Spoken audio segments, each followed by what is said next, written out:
keras dan penuh tanggung jawab menyukseskan kegiatan ini. Atas nama Ketua Panitia, kami menyampaikan penghargaan dan terima kasih yang tulus atas ayat suci Dhamma Pada yang akan dipersembahkan oleh organisasi Buddhis Magabudi, Wardani, dan Patria. Dhamma Sang Buddha. Kepada tim pembacaan Dhamma Pada kami persilakan.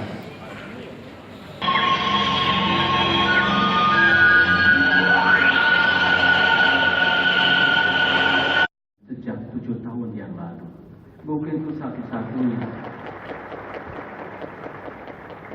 kantor dan rumah dinas.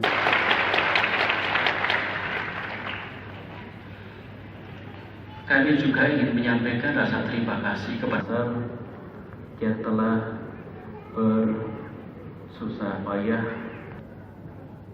40 tahun Sangga Terauda Indonesia.